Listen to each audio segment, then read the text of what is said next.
Bonjour à tous. Bonjour Martin. Salut Jean-Baptiste. Tu vas bien? Très bien et toi? Bah ouais, super, super. En ce beau jour d'été. Enfin, on n'est pas à l'été encore, mais les beaux jours sont là, c'est cool.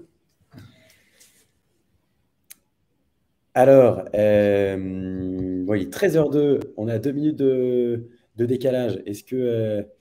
Est-ce qu'on a déjà des participants qui sont connectés? Euh, et par la même occasion, je vous laisse me faire un petit commentaire, voir si vous nous entendez correctement.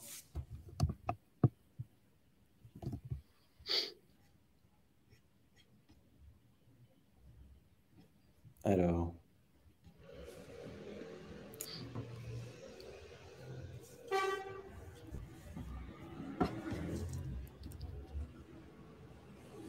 ah, ça y est, super. On en a qui se manifestent. Salut Nico, salut Adèle, salut Marlène. Bon, le son a l'air de marcher, c'est déjà une bonne chose. Parfait. En tout cas, moi j'entends, c'est bon, je t'entends. Ouais, ouais, pareillement. Ah bah voilà, ça commence à arriver, ça pleut de partout, trop cool. Bonjour à tous, Bonjour. très heureux de vous avoir aujourd'hui. Il est 13h03, on va voilà, commencer dans 2 petites minutes. Comme ça, on aura le temps pour les retardataires qui qui vont arriver. Euh, Déjà, est-ce que c'est votre premier webinaire avec nous? Est-ce qu'il y en a qui ont déjà assisté à des premiers webinaires? Dites-moi en commentaire.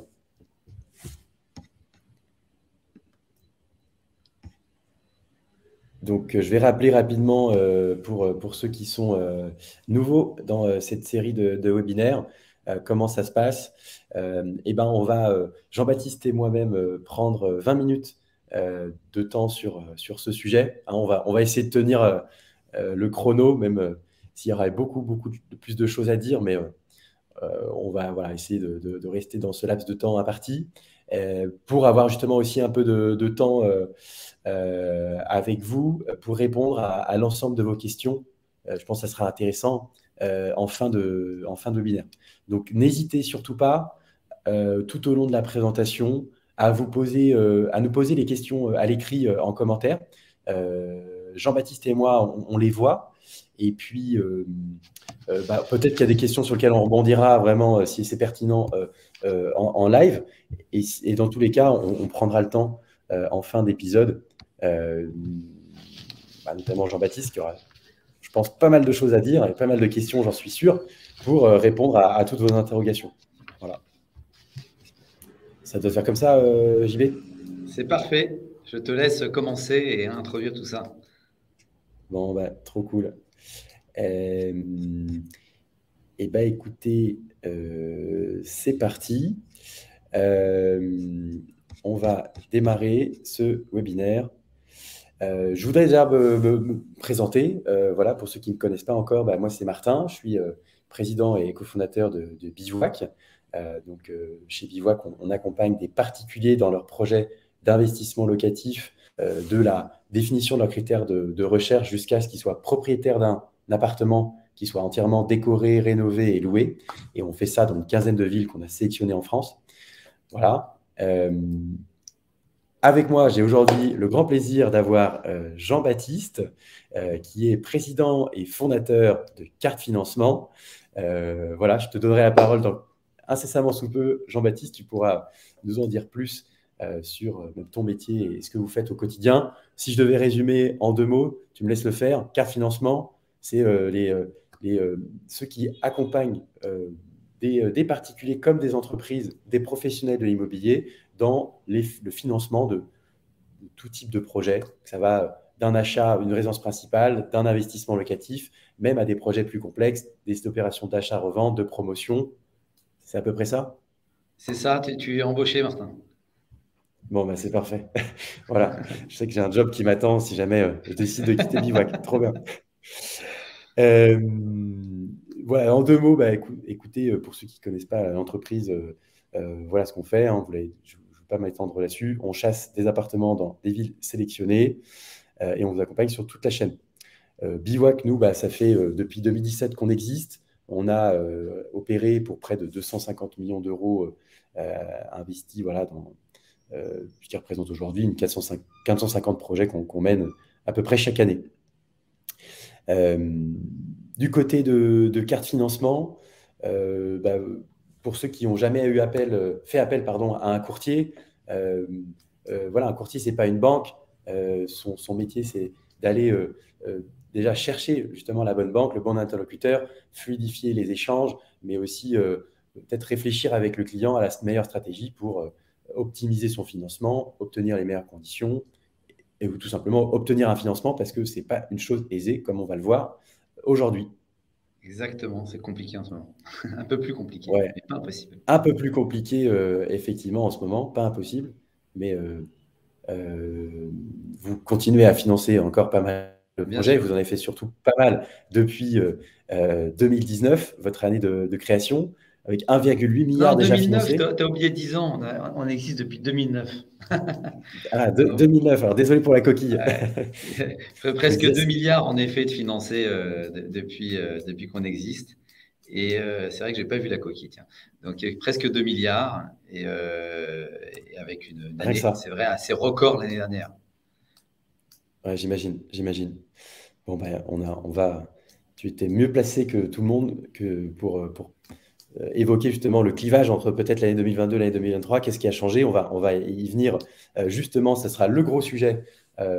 Comment est-ce qu'on finance aujourd'hui son projet en 2023? Quel est le contexte? Qui, qui peut être financé et comment? Voilà. Et puis, en préambule, eh bien, c'est moi qui vais ouvrir le bal. Juste en petit rappel, voilà. Pourquoi est-ce que personnellement et chez Bivouac, on est toujours convaincu qu'il faille investir aujourd'hui dans l'immobilier en 2023, malgré ce contexte changeant?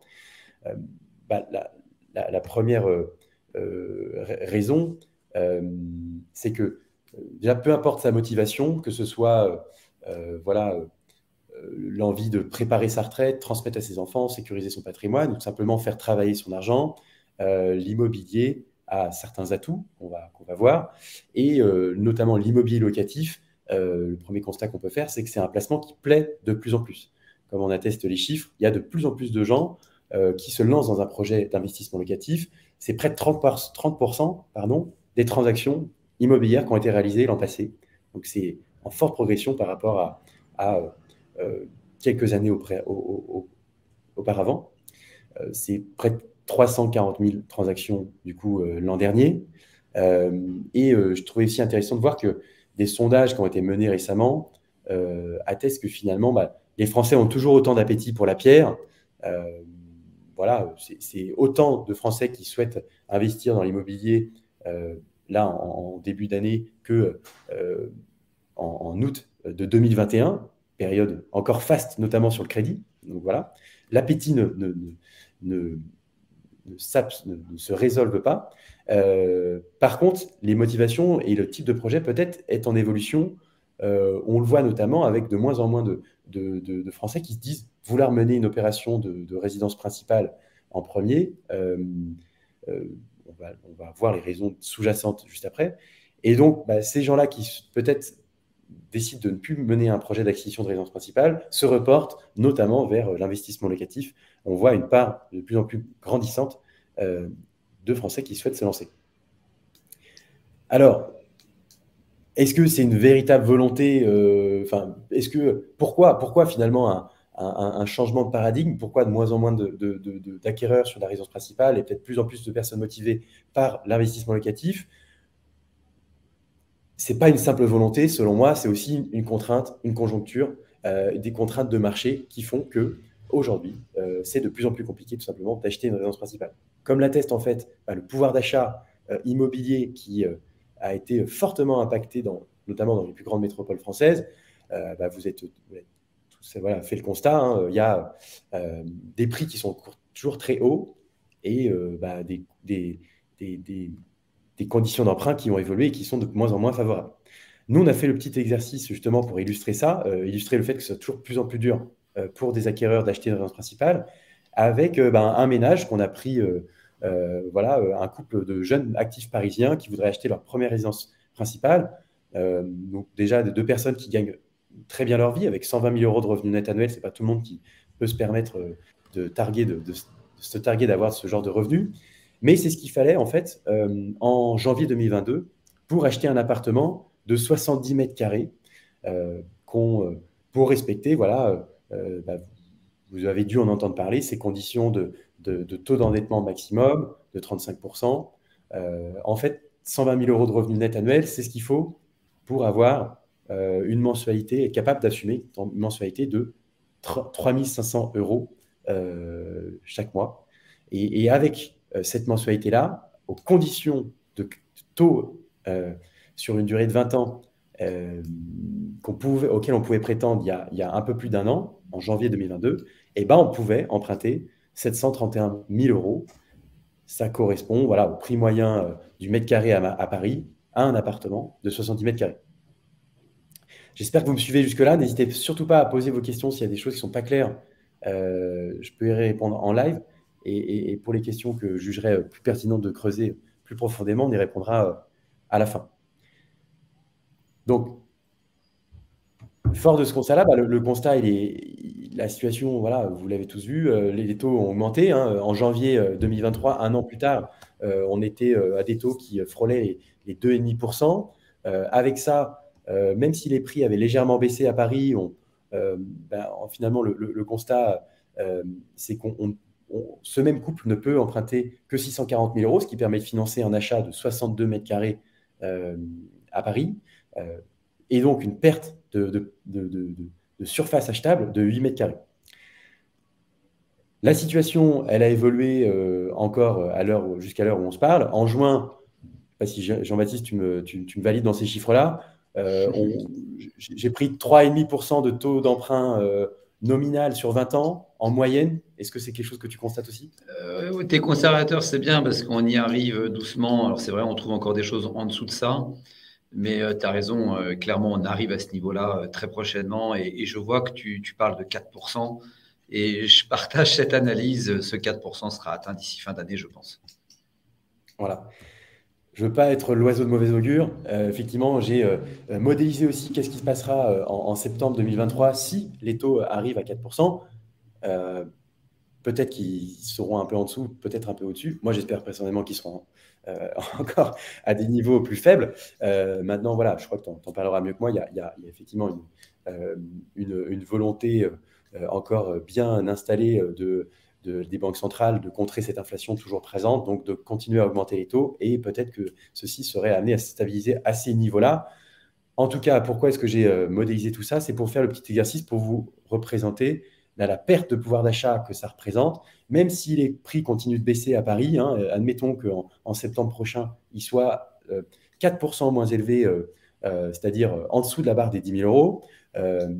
Malgré tout, même si les taux se stabilisent à 4%, ce même ménage ne pourra emprunter plus que 56 mètres carrés, soit 14 mètres carrés de moins que ce qu'il pouvait acheter il y a un an et demi. Donc, le constat, il est net et sans bavure. Qu'est-ce que ça provoque tout ça? Simplement qu'avec des taux qui ont quadruplé, des prix qui ont peu ou prou stagné, très légèrement baissé, c'est tout simplement une chambre en moins ou même un demi-salon en moins qu'on peut acheter. Et c'est, en mon sens, ça qui pousse certains ménages à emprunter finalement de l'immobilier, mais pour changer de projet, faire de l'investissement locatif plutôt qu'une résidence principale. Et pourquoi ils ont raison? C'est simplement parce que l'immobilier, même si voilà, vous lisez les titres de la presse, tout comme nous, il est un peu secoué en ce moment. Ça fait toujours office de valeur refuge. On le voit, le marché ne s'est pas effondré pour autant depuis un an et demi. Les prix baissent, certes, mais pas de manière uniforme à l'échelle de la France. Donc, comme l'atteste cette évolution des prix qui est mesurée par Meilleur Agent, ils baissent fortement à Paris, ils baissent à Lyon également, mais ils continuent, par exemple, d'augmenter dans des villes comme Marseille, Lille ou Rennes sur le dernier mois. À l'inverse, c'est sûr, l'immobilier, ça possède certains avantages, certains inconvénients, beaucoup moins volatile peut-être que quand même d'autres types de placements comme le Bitcoin ou la bourse. Et c'est, je pense, pour cette raison-là que eh bien, l'ensemble des Français continuent à s'y intéresser.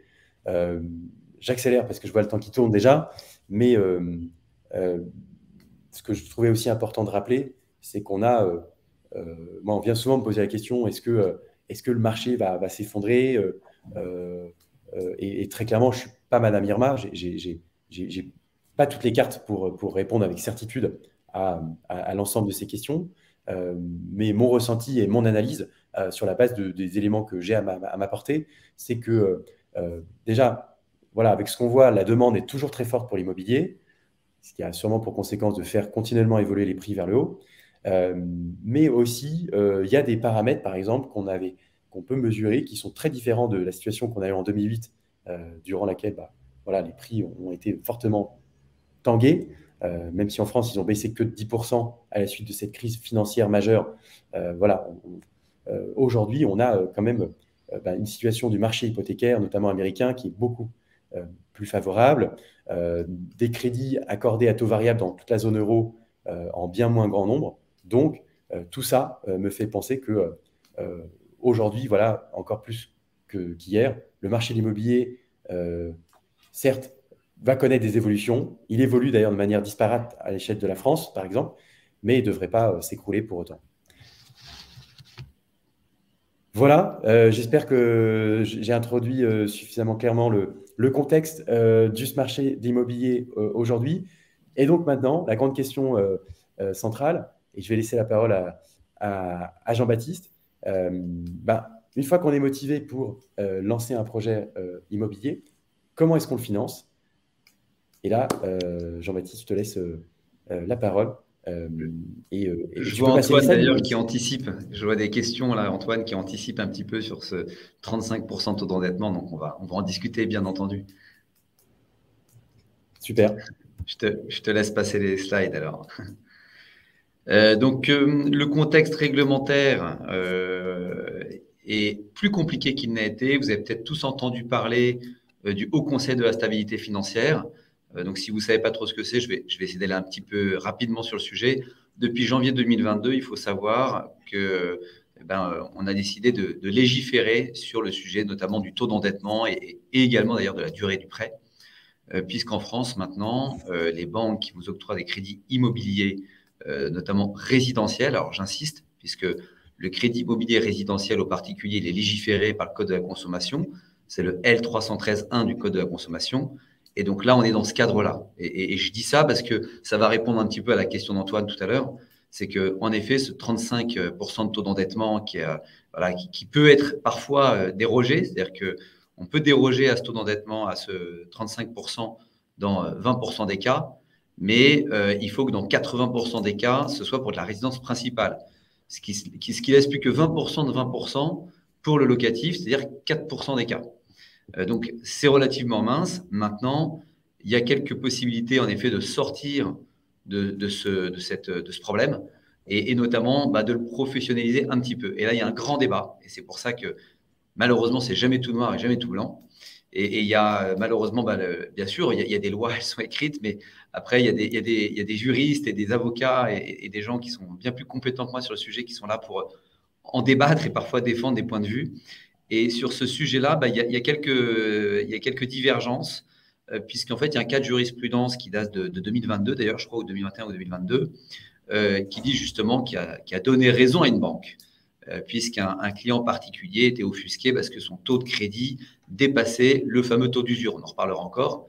Et donc, la banque disait, non, c'est une SCI qui a emprunté, et que cette SCI, dans son objet social, il y a marqué qu'elle fait de la gestion de biens immobiliers, et donc c'est une société professionnelle qui a vocation à gérer des biens immobiliers, à louer des biens immobiliers. Et donc, il n'y a pas de problème pour faire un crédit professionnel à cette SCI. Et donc, dans le cas du crédit professionnel, on sort un petit peu de toute cette réglementation. Donc, on sort de ce fameux L313-1 du Code de la consommation. Et donc, on va sortir de plein de problèmes, du taux d'endettement, du taux d'usure, de tous ces sujets-là. Après, ça va, attention, amener d'autres problèmes et d'autres réflexions. il ne faut pas commencer à faire des SCI ou des SRL de famille et autres sans se préoccuper d'un impact fiscal ou juridique. Donc, moi, je vous encourage dans ce cas-là quand même à aller voir des conseils, des notaires, des avocats pour vous accompagner sur ce point-là et pas faire plein de SCI, de SRL pour éviter ce problème. Et attention, tous les banquiers et toutes les banques n'auront pas la même lecture. Je m'explique. Il y a ce fameux terme de SCI dite patrimoniale. Alors, ça n'a aucun sens juridiquement, mais qu'est-ce que ça veut dire? Ça veut dire que si monsieur et madame Michu veulent acheter leur résidence secondaire ensemble avec une SCI pour plein de raisons, de transmission et autres, mais absolument pas pour la louer, eh bien dans ce cas-là, le banquier va décider de leur faire un crédit immobilier qui rentre dans le cadre du L313.1 du Code de la consommation, puisqu'il n'y a pas vocation à louer les biens, c'est un bien complètement patrimonial, et ils veulent protéger le consommateur aussi bien que s'il le faisait en personne physique. Et donc, parfois, principe de précaution, le banquier, il va dire non, non, c'est une SCI, moi je vous protège comme un consommateur particulier, personne physique, et j'applique le 35%. Donc, nous, on est là justement pour vous aider, vous éclairer sur ce genre de sujet, et c'était une très bonne remarque. Le 25 ans, je vais aller vite, mais le 25 ans, pareil, ça a été légiféré, on ne peut pas aller au-delà de 25 ans sur la durée des prêts, sauf petite exception pour la VFA. Alors là, on va parler d'immobilier ancien, mais quand même, je fais une petite aparté sur la VFA où on peut faire un différé de la durée de la ils ont légiféré, mais ils ont toléré d'augmenter pour la durée de construction du bien immobilier. Voilà. Donc voilà cet encadrement un peu plus strict. Bien entendu, ça a généré, alors ça, mais d'autres choses, il n'y a pas que ça qui est à l'origine de cette baisse de la production du crédit d'habitat. Au mois d'avril de cette année, on a constaté une baisse de 40% par rapport au mois d'avril de l'année dernière. Donc, on octroie à peu près 20 milliards de crédits immobiliers l'année dernière au mois d'avril. Et on n'est qu'à 12 milliards au mois d'avril 2023. Bien entendu, ce HCSF a fortement ralenti. Maintenant, c'était l'objectif quand même, c'était le but, c'est qu'il y avait une petite surchauffe. Et donc c'était l'objectif premier et il a été quand même rempli. Maintenant, bien entendu, vous l'avez vu, cette hausse des taux qu'on connaît n'est pas venue nous aider et donc contribue un petit peu à cette baisse de la production de crédit. Maintenant, il faut garder en tête que cette baisse, cette production de crédit était exceptionnelle. On parle de montants de 200-250 milliards de crédits immobiliers dans l'année, alors que dans des années normales, il y a quelques années, moi je me souviens, on doit remonter à 2015-2016 peut-être, mais on était à des volumes de 150 milliards peut-être, 150-160 milliards. L'environnement de taux de crédit immobilier, on va essayer de ne pas utiliser trop de jargon trop compliqué, mais le crédit immobilier que vous octroie votre banquier tous les jours, il est intimement lié à tout cet environnement économique qu'on connaît. Donc, il est intimement lié à plein de facteurs, mais notamment tous les coûts de refinancement de la banque divers et variés. Donc, c'est-à-dire là, un peu historique du banquier, c'est je prends des dépôts à court terme pour prêter sur des projets à long terme. Mais aujourd'hui, vous avez vu les dépôts, les livrets. Alors moi, je connais moins bien, je lis comme vous la presse. On rémunère à plus de 3%. Donc, vous imaginez le banquier, quand on met de l'épargne, quand il rémunère de l'épargne à 3%, en face, il doit aussi faire du crédit avec cette épargne. L'équation commence à être compliquée. Puis les taux de la BCE, on l'a connu des taux négatifs. Martin, tu dois te souvenir, il y a quelques temps, on parlait de taux négatifs. Et aujourd'hui, on est à 3,75. Et ça, c'est encore une source de refinancement du banquier. Le Ribor 3 mois, c'est quoi? C'est le prix auquel la BNP, par exemple, va prêter à la Société Générale. Le trésorier de la BNP, il appelle. Moi, j'ai besoin de 50 millions. Il va lui dire 3,40. Sachez qu'il y a un an, c'était zéro.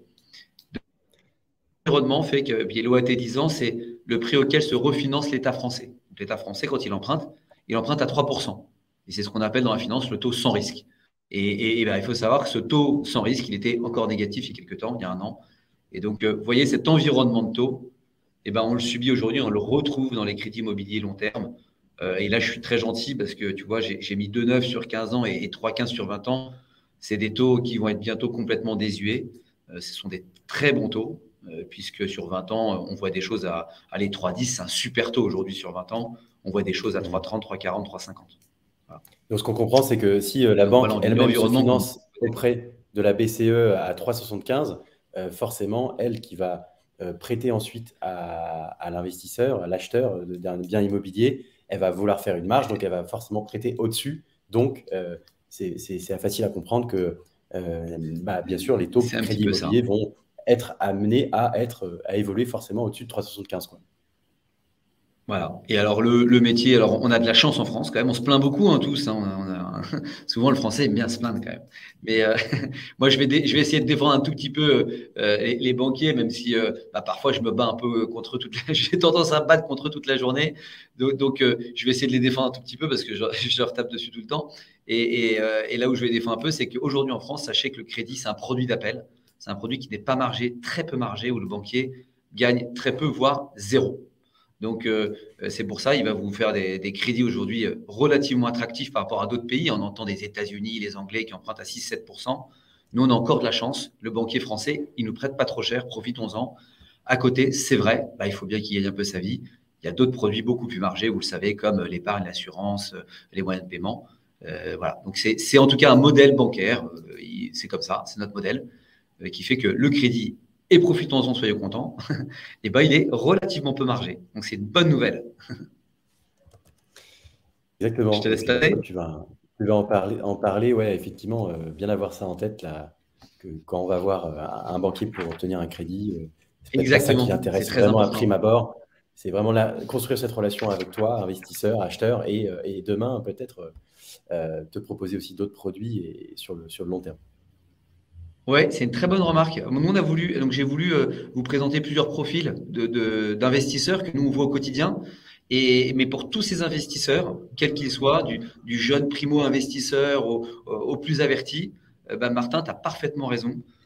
Gardez tous en tête. Et c'est important quand on négocie. Moi, c'est mon métier. On fait ça toute la journée. On fait ça pour vous. Soyez toujours conscient de ce que veut votre interlocuteur en face. Qu'est-ce que veut mon banquier? Le banquier, il veut vous faire un crédit pour que vous deveniez client, pour pouvoir vous proposer d'autres produits. Et vous négocierez encore mieux si vous avez compris ça et si vous savez ce que vous pouvez lui apporter. Donc en négociation, si vous êtes bon, il faut toujours se dire, je vais lui demander ça, donc je vais lui demander la lune. Moi, quand un client vient me voir pour avoir un taux, j'essaie d'avoir la meilleure condition, mais je vais aussi lui demander, bon, qu'est-ce qu'on pourrait apporter au banquier? Et donc, moi, je dis au banquier, fais-moi ça, mais regarde, je vais t'apporter ça. J'essaie de déporter un peu le problème sur autre chose, sur quelque chose qui l'intéresse. Parce que si vous voulez que quelqu'un fasse du business avec vous, il faut l'intéresser. Et donc, moi, j'essaie de déporter le problème sur d'autres choses. Et donc, ça, vous allez le retrouver donc, sur tous les types de profils. Donc, sur les plus jeunes, surtout, attention, parce que le banquier, il a un petit problème avec le primo-investisseur qui n'est pas déjà propriétaire. Tu as parlé d'acheter sa résidence principale tout à l'heure, Martin. C'est vrai, tu as raison. Ouais. Nous aussi, on remarque ça un petit peu, hein, on en a parlé. Parfois, c'est un peu plus compliqué parce que certains banquiers ont du mal à accepter le fait que vous souhaitiez d'abord acheter un investissement locatif avant de faire votre résidence principale. Ce n'est pas impossible, mais encore une fois, c'est important d'avoir en tête. Sachez que c'est un frein dans le projet. Et donc, nous, on essaie de trouver des banquiers qui vont être un petit peu. Vous êtes plus jeune, donc vous n'avez pas eu le temps de vous constituer encore un patrimoine important. Mais ça.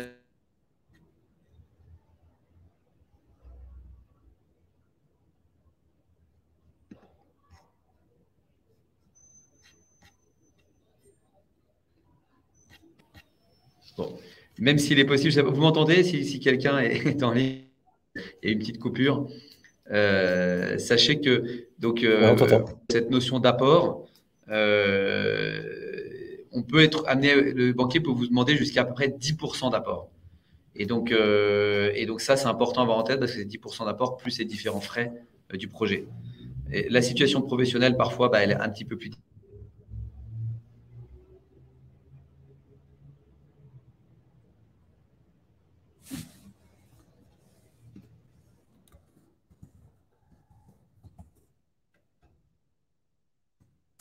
Ah, moi, je n'entends plus.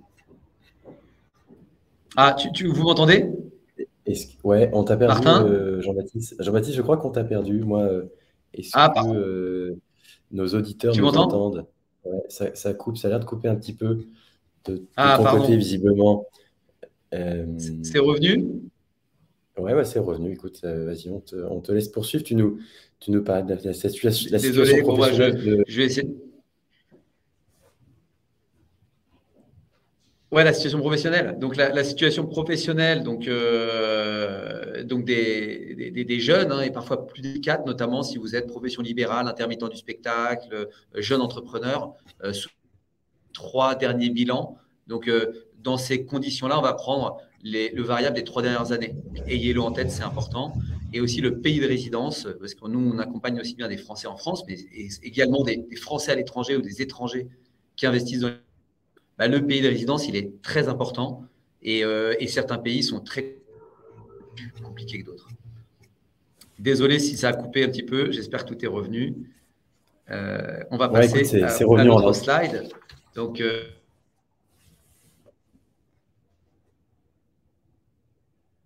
les Ah, conseils, c'est essentiellement anticiper les conditions suspensives, surtout en ce moment. C'est très important. La situation, elle est un peu plus difficile. Donc les vendeurs et acheteurs.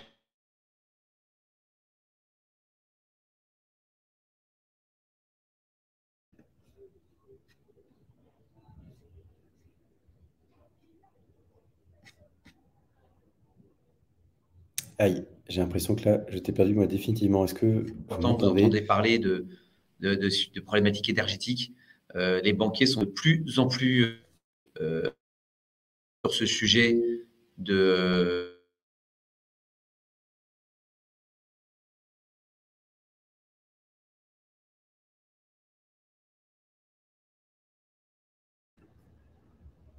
Ouais, écoutez, là j'ai l'impression que Jean-Baptiste, ça coupe de son côté, on n'entend plus et il est déconnecté. Ok, alors c'est les aléas du direct, hein. Euh, on a perdu notre ami Jean-Baptiste, c'est dommage, c'était à lui de prendre la parole. Euh, ok, ouais, merci pour vos messages, Serge, Anne-Laure, Guénaël. Bon, alors on va essayer de faire revenir Jean-Baptiste pour qui nous termine de nous. euh, ouais, t'as raison, Paul, mais peut-être que Jean-Baptiste peut nous le faire sans sa caméra. Si c'est un problème de réseau de son côté, peut-être que ça permettrait de alléger un peu la bande passante. Courtier mais pas connecté. Très fort, Emmanuel. C'est tout à fait ça. On espère qu'il est mieux connecté aux banques qu'à Internet. Euh, alors, bon, je vois qu'en interne, là, on est en train d'essayer de faire revenir Jean-Baptiste. Il va arriver d'ici 1 minute, je l'espère. Bah, écoutez, est-ce qu'il y a déjà des... Ah, voilà, je crois qu'il est là. Non. Euh, En attendant, je peux peut-être prendre une petite question. Mais j'ai même pas le temps, puisque Jean-Baptiste est à nouveau ici avec nous. Est-ce que Jean-Baptiste, tu m'entends? Euh, Jean-Baptiste, moi je te vois.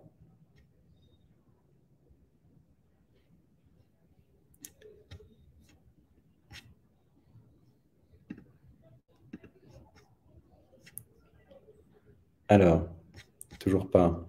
Bon. Euh, Si, ça y est. Jean-Baptiste, est-ce que tu nous entends? Nous, on t'entend pour Oui, c'est l'instant. bon. Bon, désolé, il y a eu une Ouais, coupure, je ne sais pas. Ouais. ok. Est-ce que Désolé. on avait Paul effectivement qui suggérait peut-être que si tu coupes ta vidéo, ça permettrait d'alléger la bande passante euh, Ouais, et donc de permettre de je suis continuer. désolé. Pas de souci. J'ai même pas eu le temps de répondre à des questions, mais ça va. Euh, voilà. Allez, bah, je te laisse poursuivre Donc, du on va coup. essayer d'avancer plus vite, je suis désolé. Donc, pensez aux travaux, c'est important, notamment les banquiers commencent à regarder le sujet avec attention par rapport à tous ces sujets de DPE, de diagnostic. Ça commence à être un vrai sujet. Et quand je m'ai sollicité un courtier pour cette clientèle, hein, je ne l'ai pas mis sur tous les slides, vous verrez, c'est très important parce que vous ne profitez pas forcément des meilleures conditions, notamment de taux. Et donc, dans ce cas-là, il peut y avoir de sacrées différences, et tu l'as montré tout à l'heure par rapport au montant emprunté. Et donc, on sera là pour essayer d'obtenir justement, dans notre job, hein, bien sûr, le meilleur taux, mais surtout pour cette clientèle. Donc, on va essayer de passer un peu plus Ouais. vite dans ce cas-là pour. Tu parlais de travaux de rénovation énergétique et d'étiquettes Oui, DPE, et moi j'ai été le premier surpris de voir à quel point les banques font vraiment maintenant très attention à ça. Euh, et et est-ce que, petite question pour rebondir voilà, immédiatement, est-ce que ça peut avoir un impact sur le taux? Est-ce que si demain je vais voir une banque avec un projet avec une étiquette G, par exemple, est-ce que je vais avoir un taux supérieur? Alors, c'est une bonne question. Pour l'instant, pas vraiment, notamment pour les particuliers. Nous, on commence à le constater pour les professionnels, notamment D'accord. certaines banques pour encourager les marchands de biens, notamment à faire des travaux de qualité et à arrêter de vendre des passoires énergétiques. Ils font une petite bonification sur le taux. En revanche, le particulier, tu peux avoir un projet refusé, puisque tu as bien vu d'ailleurs qu'il y a des sujets de location, tu connais ça mieux que moi, hein, mais dans certains cas, tu ne pourras même pas louer ton bien immobilier, donc le banquier fait très attention à ça. Et aujourd'hui, il n'y a pas encore de réglementation vraiment sur ce sujet, mais la Banque centrale, donc a priori des rumeurs ce que j'ai, collecte de l'information des banques pour voir justement ce qu'ils pourraient faire à terme.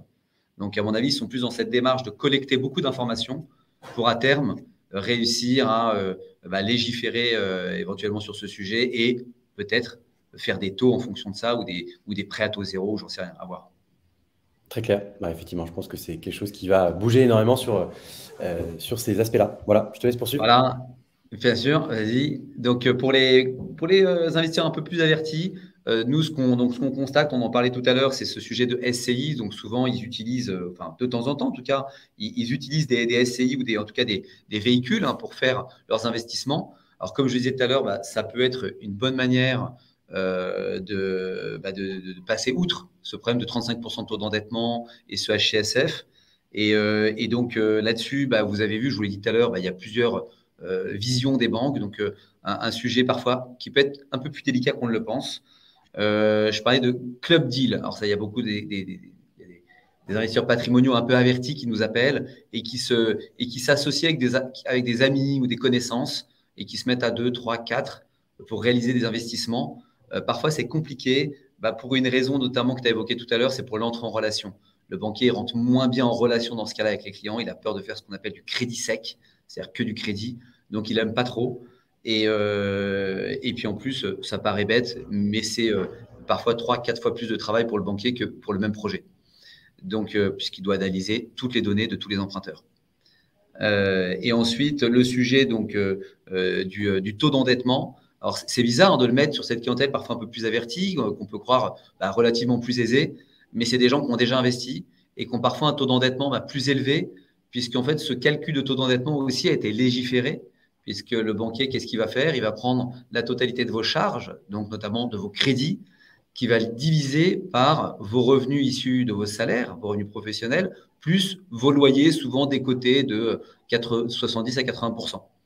Et là, dans ce cas-là, bah, il y a des investisseurs qui vont être pénalisés parce qu'on ne va pas faire ce fameux calcul que certains évoquent parfois différentiel, c'est-à-dire je prends le loyer, ma charge de crédit sur l'investissement locatif, et puis je mets le loyer qui est en face, et donc parfois ça me fait bah, pas de charge parce que j'ai un loyer qui va couvrir mon crédit. Et donc, dans ce cas-là, on peut se retrouver dans une situation où le locatif n'a pas d'impact sur le taux d'endettement. Mais ce n'est plus le cas aujourd'hui. Et donc, c'est un vrai problème. Et donc, en effet, bah, on parle alors le retour au calcul des revenus fonciers en différentiel sera un point positif pour financer le locatif également. En effet, ça serait bien. Ça serait une très bonne chose. Mais Et, c'est pas d'actualité encore à ce qu'on sache pour l'instant, aujourd'hui. non. On entend en effet notre ministre qui est plutôt pour l'allègement de ces mesures, mais il se heurte à la Banque de France qui est plutôt contre pour l'instant. Donc, en tout cas, il y a des débats. Voilà. Les débats sont engagés. Ensuite, donc, nous, quel conseil hein, on peut apporter parfois à cette clientèle? Alors, le prêt in fine, pareil, c'est un peu comme la SCI ou comme la SRL. Ça peut être une solution, mais attention, il y a des impacts. Il y a des impacts. Ça peut être une solution parfois, notamment parce qu'on attend à terme, dans quelques années, peut-être une vente ou un gros revenu qui va nous permettre de solder ce crédit. Ou alors, on a des revenus qui vont augmenter parce qu'on voilà, on vient de prendre un job, on sait qu'on a une quasi-certitude d'augmenter fortement nos revenus. Donc, il y a des solutions de crédit in fine. Maintenant, ce n'est pas magique. Notamment, pourquoi? Parce que le banquier en France, souvent, demande de mettre quasiment l'équivalent en épargne. Alors, tu me dis, Martin, mais ça n'a pas de sens. Si le banquier me prête 100, il me demande de mettre 100, quel est l'intérêt? Alors, bon, de temps en temps, cette épargne, pour des raisons fiscales notamment, on ne souhaite pas la déplacer ou vendre ou en tout cas la casser. Et donc, on se retrouve dans une situation où c'est un peu plus intéressant quand même de faire le crédit. Mais vraiment, ce crédit in fine, moi, je dis prendre avec des pincettes, c'est pas une solution miracle, mais on peut en discuter. Là, j'ai la durée du prêt. Alors, quand on est un peu plus averti, on a un peu plus d'expérience, mais on est aussi un peu plus vieux. Et donc, forcément, ça a un impact. Pourquoi? Parce que vous allez souscrire à une assurance emprunteur, et vous l'avez tous vu dans la presse. C'est une réalité. L'assurance emprunteur a un coût non négligeable sur le crédit. Vous pouvez la négocier ailleurs. Bon, il y a une petite négociation à avoir. Et on peut vous y aider également. Mais attention, plus vous vieillissez, forcément, plus le coût de cette assurance augmente, puisqu'on va parler de choses pas forcément très gaies, mais techniquement, statistiquement, on meurt à peu près à 80 ans. Donc, plus on se rapproche de cette date en fin de prêt, plus le coût de l'assurance est élevé. Et plus le coût de l'assurance est élevé, plus le taux global de votre crédit va être élevé.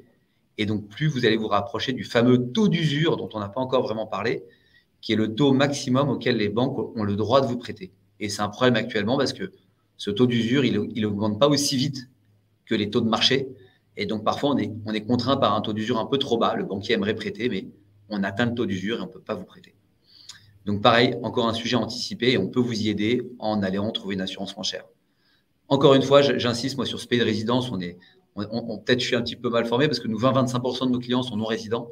Et on le voit souvent, c'est un vrai problème. C'est des gens qui ont des belles situations parfois, mais il y a plein de sujets à évoquer, comme quelqu'un qui est aux US, il va être soumis à ce qu'on appelle FATCA, qui est une réglementation votée en 2014 aux États-Unis qui est très contraignante.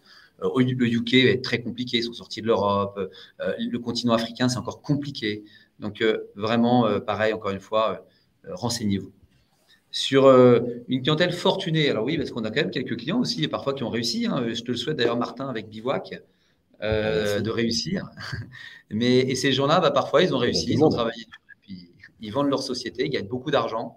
Mais une fois que vous avez vendu votre société et que vous avez gagné beaucoup d'argent, malheureusement, vous n'avez parfois plus de revenus, en tout cas plus de revenus du travail. Vous avez peut-être placé votre argent, fait des investissements ou vous relancez. Mais c'est très compliqué parce qu'on retombe encore dans ce problème de 35% de taux d'endettement qu'on ne peut même plus calculer parce qu'il n'y a plus de revenus. Et donc là, en effet, on va s'orienter encore vers des sujets qui sont peut-être plus adaptés d'ailleurs à cette clientèle, puisque souvent ces gens sont déjà très organisés, ils ont des holdings, ils ont déjà des SCI, des SRL de famille et autres. Et donc là, ils sont très avertis, très accompagnés. Et c'est dans ce cadre-là qu'on va réussir souvent à sortir de ce problème-là. La petite contrainte pour cette clientèle fortunée, forcément, elle attire les banquiers les apprécient, elles l'épargnent, c'est intéressant. Donc, très souvent, le banquier, il va vouloir faire le dossier, mais il va demander à ce que le client joue un peu le jeu. C'est ce que tu disais tout à l'heure en préambule, c'est qu'est-ce que j'apporte à mon banquier. Là, le banquier va vouloir être sûr que ce client, à terme, va placer un peu d'argent chez lui. Donc, il y a un peu de discussion à avoir. Montage des dossiers, obtention du crédit, alors parfois, ça prend plus de temps. Pourquoi ? Parce que c'est des dossiers parfois plus complexes. Pourquoi ils sont plus complexes? Parce que y a un environnement plus compliqué. Il y a plein de sociétés parfois, il y a des sources de revenus différentes avec des dividendes, des salaires de plusieurs pays. Donc ça prend plus de temps. Parfois, on croit qu'on a une très belle situation, donc ça va aller vite, le banquier va vouloir faire le dossier, mais c'est pas vrai. Ça va parfois prendre plus de temps. Alors, et les rentiers, pas de financement, là, je rebondis pour Marlène. Les rentiers, ça dépend, on est rentier de quoi? Donc, ces rentes, on va essayer de nous les prendre en compte, bien entendu, mais vous verrez, encore une fois, quand ils ont légiféré dans le fameux HCSF, ils ont légiféré sur la nature des revenus et ils ont pris les revenus tels que définis par le Code général des impôts. Je suis désolé, j'ai plus le chiffre parce qu'il faut devenir un avocat spécialiste. On t'en veut pas. Et donc, ils l'ont défini avec le Code général des impôts. Et donc, on se retrouve avec des revenus, donc les revenus totaux déclarés qui vont être pris en compte. Alors là, je vois, c'est une rente immobilière. Oui, on va pouvoir regarder ce sujet-là, Marlène. Maintenant, il va falloir quand même que ça soit quelqu'un qui a un patrimoine immobilier quand même non négligeable. Et comme ça, en plus, dans ce cas-là, on va rentrer dans ce cadre souvent de SCI, de gens très organisés et structurés. Mais si c'est juste un ou deux appartements, ça va être plus compliqué. Voilà. Donc, tout est question aussi de grandeur et ça va être plus compliqué. Pour les professionnels, parce que nous, on l'a dit au début, on accompagne des particuliers, mais on accompagne aussi des professionnels et des professionnels, parfois, c'est des particuliers très avertis qui ont fait beaucoup d'immobilier. Et donc, eux, on va les traiter avec les départements des professionnels de l'immobilier des banques. La grosse barrière à l'entrée, c'est le montant. Souvent, en dessous de 1 million d'euros de financement, c'est compliqué, sauf en région. Donc, nos amis en région, ils ont de la chance. Parfois, on arrive à sortir des dossiers de quelques centaines de milliers d'euros en région avec ces départements. Mais il faut être un vrai professionnel de l'immobilier, c'est-à-dire avoir fait plusieurs transactions et être quelqu'un vraiment d'averti. Donc, c'est le métier. Et dans ce cas-là, terminer le HCSF, terminer tout ça, on a une approche projet. Donc, qu'est-ce qu'on va regarder? On va s'assurer que le loyer du projet couvre l'échéance du crédit et souvent couvre 110 voire 120% de l'échéance. Donc ça, c'est l'inconvénient. L'autre inconvénient, c'est l'apport. Quand on est professionnel, le banquier, il n'est plus dans cette logique de financer à 100% comme on le voit dans le particulier. Il va demander souvent à peu près 20% d'apport plus les frais. Et puis sur les taux, les taux, ils sont plus élevés. Parce que les taux, quand on est sur du professionnel, le banquier, ce taux-là, il va le couvrir. Alors, on ne va pas rentrer dans les détails, mais chaque projet va devoir être rentable au taux de marché.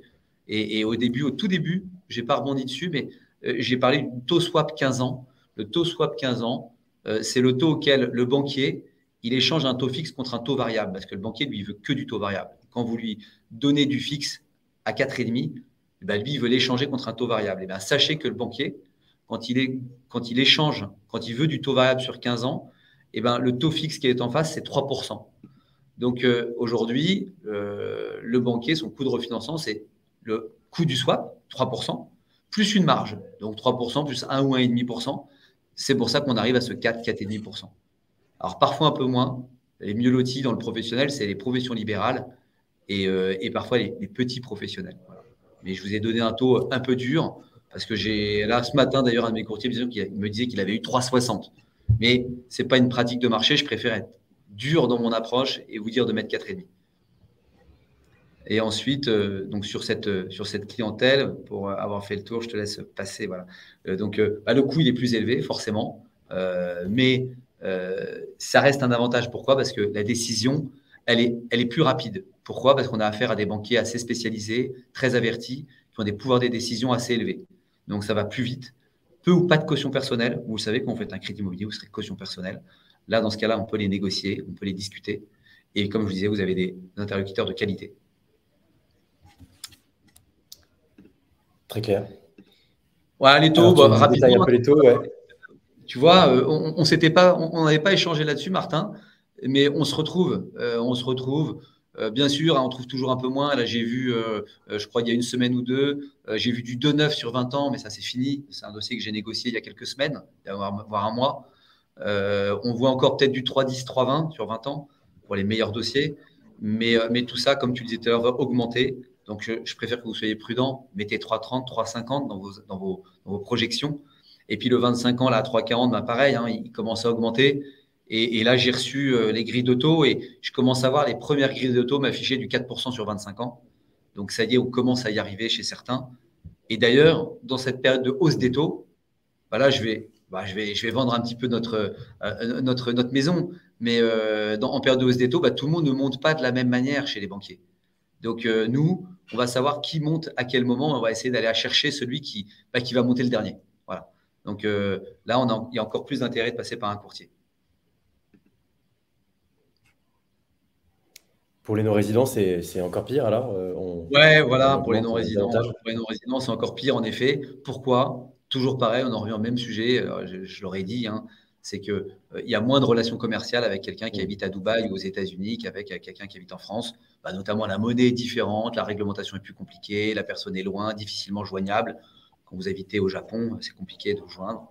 Donc forcément, le banquier, pour le coup, va se retrouver dans un crédit margé et va gagner moins d'argent sur les autres produits et va marger davantage de crédit. Donc, je vais donner des fourchettes parce que là, on voit des différences énormes d'une banque à l'autre et d'un profil à l'autre. Tu as vu, quasiment 1% d'écart, c'est énorme. Et donc là, pour les non-résidents, il y a vraiment beaucoup plus de difficultés déjà pour obtenir le crédit, mais il y a vraiment beaucoup d'écart d'une banque à l'autre. Ouais, écoute, c'est très clair. Merci beaucoup, Jean-Baptiste. Désolé pour la coupure. Non, écoute, on a réussi à reprendre le fil, c'est top. S'il y a des questions, n'hésitez pas à les poser tout de suite en commentaire, parce qu'on va bientôt arriver sur cette partie de Q&A et répondre à vos questions. On a explosé les compteurs, mais c'est pas grave. Je pense qu'on aurait pu même d'ailleurs il y a encore plein de sujets à débattre et à discuter. Donc, avant de répondre à vos questions, moi, je voulais juste vous apporter une petite conclusion. Est-ce qu'il faut finalement investir en 2023, malgré ces conditions de crédit qui, comme tu l'as bien illustré, sont de moins en moins faciles. C'est de plus en plus difficile d'obtenir un crédit et puis ça coûte de plus en plus cher. Néanmoins, l'immobilier reste la valeur refuge par définition, fait un peu moins le yo-yo que peut-être en d'autres placements. Investir, donc de ce point de vue-là, paraît toujours une bonne idée, peut-être pas de partout. C'est aussi ça le changement, c'est qu'aujourd'hui, en 2023, il y a des marchés qui évoluent pas dans le même sens, des marchés qui perdent de la valeur, d'autres qui en gagnent. Donc, il faut peut-être se renseigner un peu plus encore précisément sur le dynamisme de la zone où on envisage d'investir.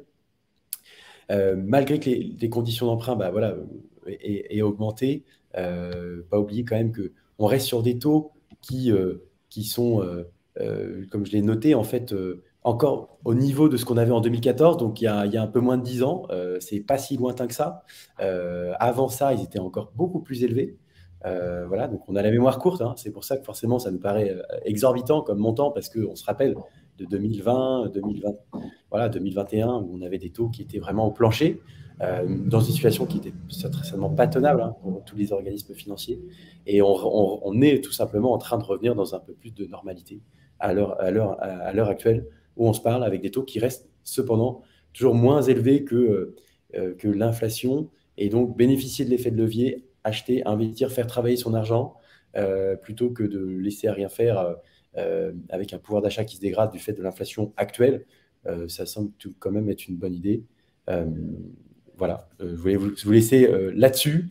Avant de passer aux questions, on a concocté pour vous un Excel avec tout un tas d'exemples de projets qu'on a financés récemment, de conseils utiles et de ressources, voilà, tout simplement. Donc, vous pourrez le retrouver en likant ce post, voilà, sur mon profil. On va vous partager le lien là, dans un instant dans les commentaires. Et puis, voilà, on vous enverra, si vous likez et vous commentez avec juste ce simple mot « intéressé », on vous envoie en MP dans la semaine l'Excel en question. Voilà. Grand merci à Jean-Baptiste pour toute ton expertise et tous les conseils que tu as pu nous dispenser.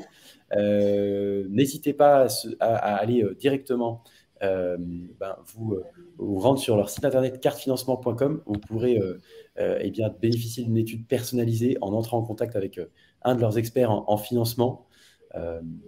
Voilà. On sera réactif, on essaie de faire ça en moins de 48 heures.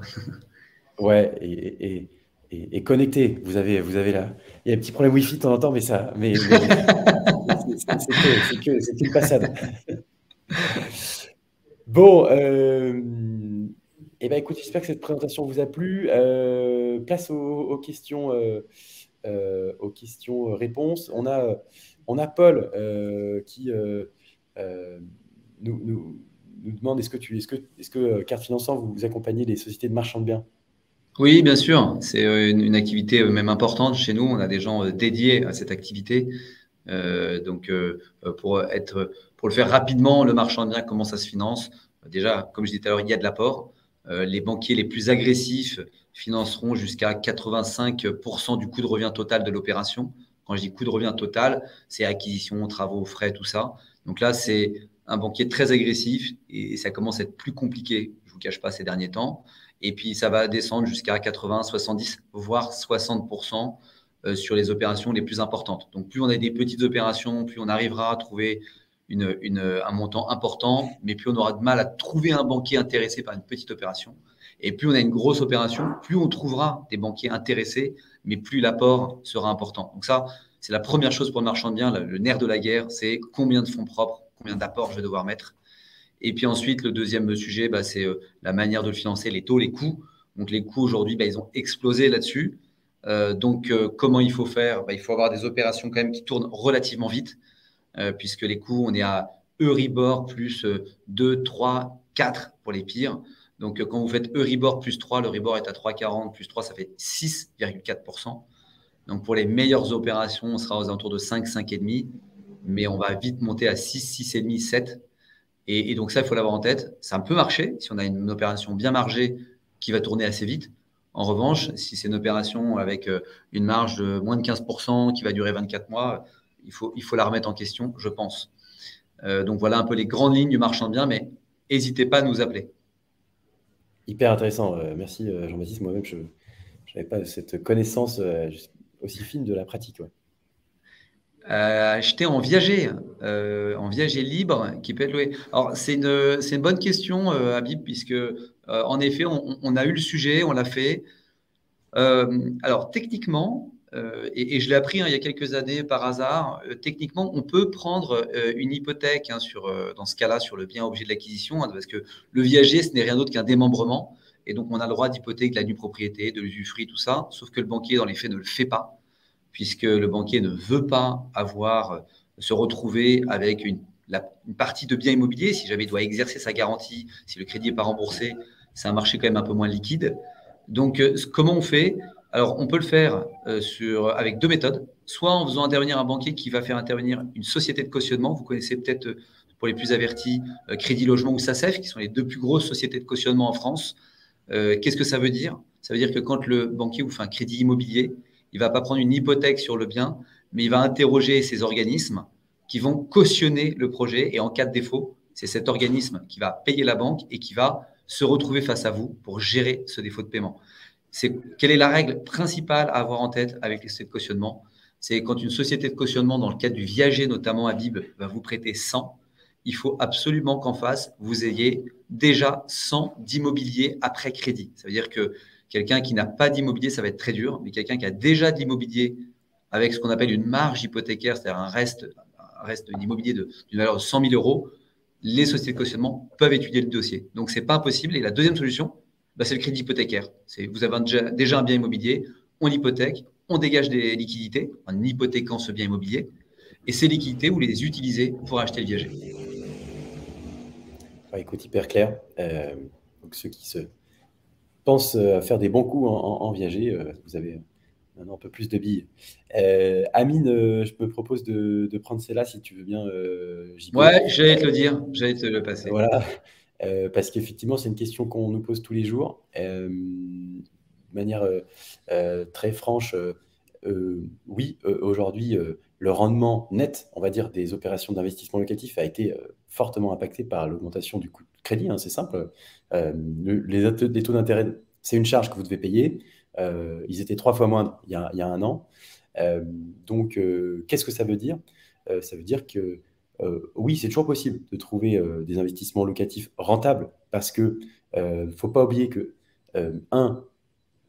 du rendement, on peut encore en trouver. Il faut peut-être changer un peu de zone de prospection. Il faut aller dans des zones qui sont moins chères, avec peut-être plus de rendement, sans pour autant s'exposer toujours à trop de risques. C'est toujours voilà, la ligne fine sur laquelle on se balade. Et il faut réussir à trouver des zones qui aient suffisamment de tension locative et aussi de dynamisme pour envisager également une plus-value sur long terme, puisque c'est ça ma conclusion, c'est que même si les taux ont augmenté, que ça nécessite peut-être un peu plus d'efforts d'épargne voilà, aujourd'hui que ça nécessitait par le passé, hein, il y a un temps pas si lointain, on arrivait encore dans des grandes métropoles à autofinancer des opérations parce qu'on empruntait à 0,8 avec des taux de rendement brut qui étaient de l'ordre de 7%, 8%, et ça suffisait. C'est plus, enfin, dans les grandes métropoles aujourd'hui en France, ça n'existe plus. Par contre, il y a des villes encore où on peut avoir du rendement, et même si vous devez demain concéder un peu plus d'efforts d'épargne, en fin de compte, si vous faites le calcul de bout en bout, bah oui, ça vaut encore le coup parce que vous avez cet effet de levier et vous arrivez en fin de compte à aussi, si votre marché dans lequel vous avez investi est dynamique, prendre la valeur. Bah demain, vous pouvez dégager aussi une plus-value sur un appartement que vous avez qu'en partie payé, parce qu'il y a quand même votre locataire qui rembourse une grosse partie du loyer et des charges, pardon, du mensualité et des charges. Et donc, de ce point de vue-là, ça reste encore intéressant. Voilà, bien faire attention à la zone que vous allez prospecter. Moi, je te rejoins d'ailleurs, Martin. Tu as exposé tout à l'heure les prix sur 10 ans. Je pense que l'investissement immobilier, c'est un investissement de long terme. Et Ouais, tout bien à fait. entendu, parfois, comme sur la bourse, on va encaisser peut-être une mauvaise période. Mais je pense que quand on l'envisage à long terme, on l'a vu, hein, tu as montré des chiffres éloquents, on parle de plus 38%, je crois. Et donc ça, je pense, à mon sens, c'est pas très grave parce qu'il faut voir loin. Et après, le taux de crédit, on peut le renégocier. Donc pendant ces 10-15 ans où vous allez faire votre opération, s'il faut renégocier le crédit dans 3-4 ans, vous nous rappelez, on sera ravis de le faire. Non, c'est vrai, tu as raison d'ajouter ce point là-dessus. Tout ce que je viens d'énoncer là est valable si on se projette sur le long terme. Et je pense que, en ce sens, des projets immobiliers, faut vraiment les envisager comme ça, puisque il y a beaucoup trop de coûts voilà, enfin, à moins d'avoir vraiment une culbute incroyable sur un projet particulièrement identifié, c'est quand même rare. L'immobilier, ça s'envisage plutôt sur le long terme. Une question de Lucas maintenant sur Ouais, lequel Lucas. peut-être tu seras plus amené à répondre. Ouais, alors Lucas, alors c'est ce que je disais, à prendre avec des pincettes, la SCI, parce que nous, on l'utilise un petit peu parfois, justement, pour répondre à des problématiques de taux d'endettement slash HCSF. Maintenant, ça implique plein de choses. La SCI, elle peut être très intéressante, notamment, on va investir en famille ou entre amis. Et c'est bien parce que une société, contrairement à une indivision, il y a des statuts, il y a des règles, il y a un gérant. Et donc, même s'il y a parfois un peu de friction et que ça se passe mal, il y a quelqu'un qui va pouvoir décider pendant la vie de la société et qui va pouvoir prendre des décisions et continuer à gérer le bien, contrairement à l'indivision où ça peut être le bazar de temps en temps.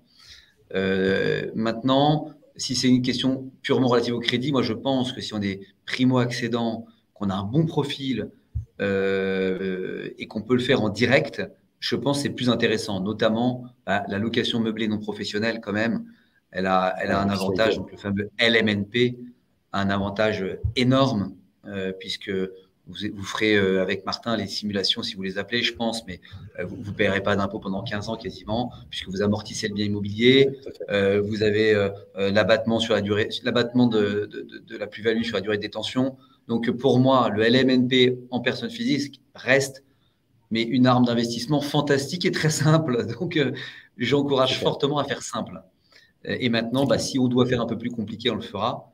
Mais Lucas, voilà, appelez-nous et puis on essaie de trouver la solution pour faire simple en personne physique. Et si ça passe, on le fait. Bonjour, comment faire pour dépasser les 35% de taux d'endettement, Antoine? On en a déjà un peu parlé, je crois. Donc on en a beaucoup parlé même, hein. Je pense que la meilleure des solutions, il y en a deux en fait, hein. La meilleure des solutions, c'est de professionnaliser un petit peu le dossier en intercalant des personnes morales avec toutes les implications, j'insiste, fiscales et autres. Donc faites-vous accompagner. Et puis ensuite, l'autre solution de temps en temps, quand même, c'est de réussir à être dans le fameux 4% qu'on a évoqué. Pourquoi pas?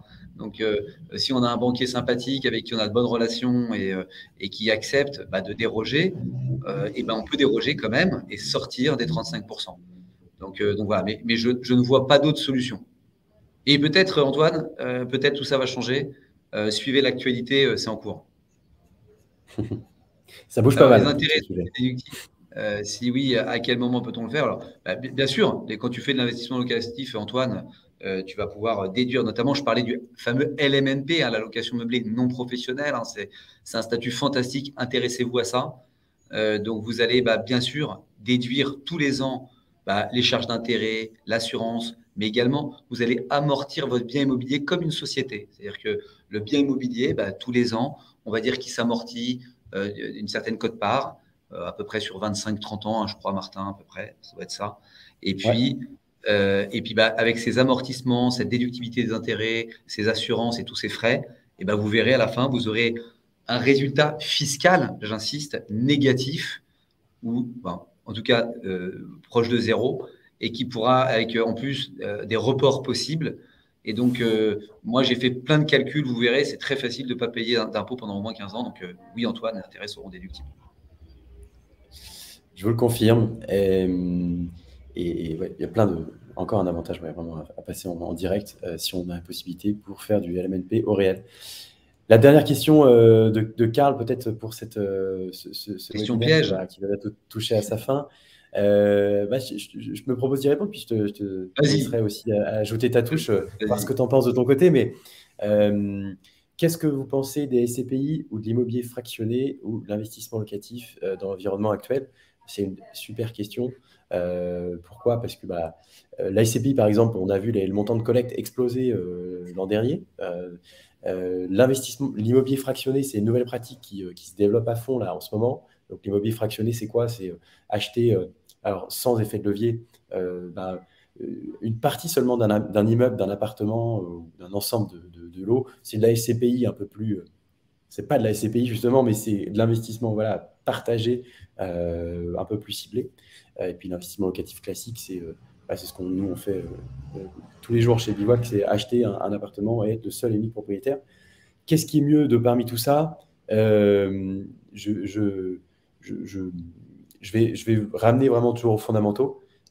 Ça dépend encore une fois toujours de ce qu'on achète. Quel est justement cet immobilier sous-jacent derrière votre SCPI? Qu'est-ce qu'il y a dedans? Est-ce que vous achetez une SCPI spécialisée dans les dark kitchens ou est-ce que vous achetez une SCPI dans le résidentiel, de bureaux? Là encore, dans les SCPI, il y a du bon, il y a du moins bon.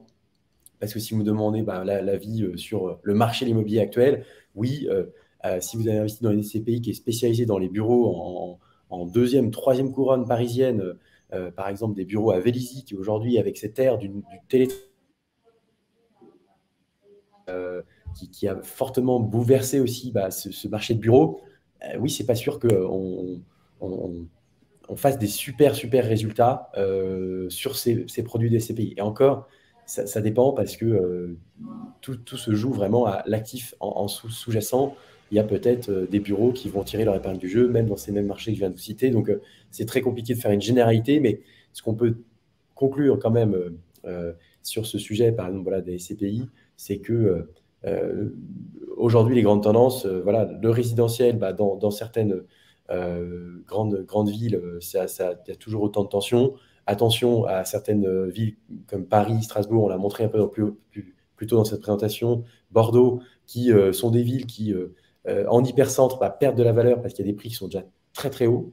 Donc moi, j'aurais tendance à vous dire, allez vous intéresser à des villes qui sont encore à des prix abordables.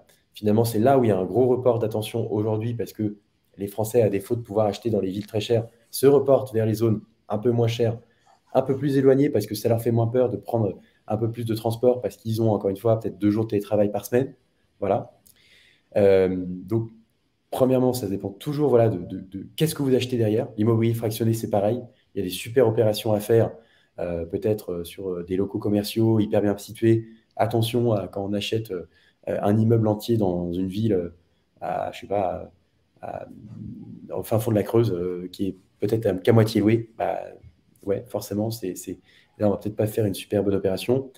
D'une manière générale, pour comparer ces 3 types de produits entre eux et conclure mon propos, je dirais que la SCPI, l'immobilier fractionné, ça a des énormes atouts. C'est que c'est très très simple. En 3 clics ou en un papier signé, vous arrivez à acheter. À l'inverse de l'immobilier classique qui va demander quand même plus d'investissement, même s'il y a des sociétés comme nous où on vous aide dans la plupart des étapes du process. On réceptionne le bien une fois qu'il est rénové pour vous. On est là sur place pour gérer vraiment tout ce qui se passe du moment où on sélectionne l'appartement jusqu'à ce qu'il soit loué. Il y a quand même un peu plus d'implication de votre part à avoir. Il va falloir être avec nous pour sélectionner l'appartement, se lire le compromis de vente avec nous.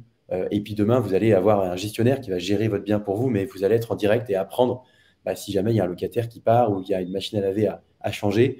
Vous aurez des gens pour le faire pour vous et s'occuper de ça, mais vous êtes quand même tenu au courant et parfois vous aurez des décisions à prendre. Une SCPI, pardon, ou une immobilier fractionné, c'est la gestion totalement passive. Et donc, ça, il faut l'avoir en tête.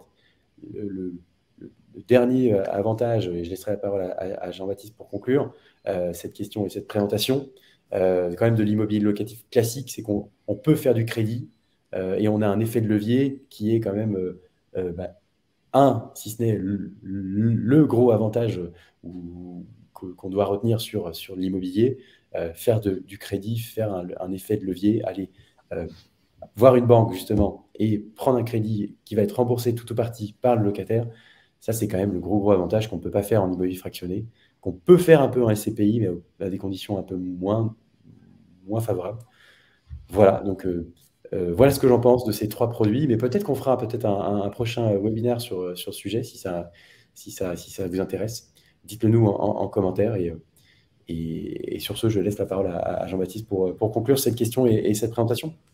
Oh, je pense que tu as très bien répondu. Et la première chose que tu as dite, moi je partage, c'est penser déjà que le sous-jacent, c'est de l'immobilier. Hein. Donc c'est important de réaliser qu'on c'est pas parce que vous investissez dans autre chose que l'immobilier classique que tout d'un coup la performance va être extraordinaire et bien mieux. Donc ça reste de l'immobilier dans tous les cas. Et je pense d'ailleurs, moi, tout ça est complémentaire aussi. Parce que c'est pas forcément les mêmes objectifs. Par exemple, tu l'as bien expliqué, tu as parlé d'immobilier commercial ou de bureau. Bah, par exemple, on peut être moins à l'aise pour réaliser ce genre d'opération en direct quand on est un particulier. Donc peut-être en effet se tourner vers ces modèles un peu alternatifs de SCPI et fractionner dans ce cas-là, bah, je trouve que c'est pas une mauvaise idée. Et puis c'est un accès avec des montants très raisonnables de quelques dizaines de milliers d'euros. Et ça, c'est quand même un autre avantage. Mais après, sur l'immobilier résidentiel, l'investissement locatif classique, il a aussi un avantage, c'est que il y a un toit quand même. Vous êtes propriétaire d'un bien immobilier. Ça peut paraître un petit peu bête ce que je vais dire, j'enfonce des portes ouvertes. Mais bon, certains vont parfois faire du locatif pour plus tard peut-être héberger leur enfant qui va être étudiant et qui va avoir besoin d'un appartement. Et vous avez fait cet effort d'acheter un appartement et il va pouvoir peut-être l'utiliser. Donc, je pense que les deux sont très complémentaires. On peut faire du crédit aussi sur les SCPI, mais en effet beaucoup plus difficile et beaucoup plus cher. Donc, plus simple et moins cher sur le locatif classique. Et puis même, ça peut être en fonction des montants et de l'âge. C'est-à-dire que il y a peut-être un certain moment de sa vie où on veut peut-être moins s'embêter. Et c'est vrai que la SCPI, tu l'as dit, hein, c'est plus cool, il n'y a rien à faire, on signe très vite.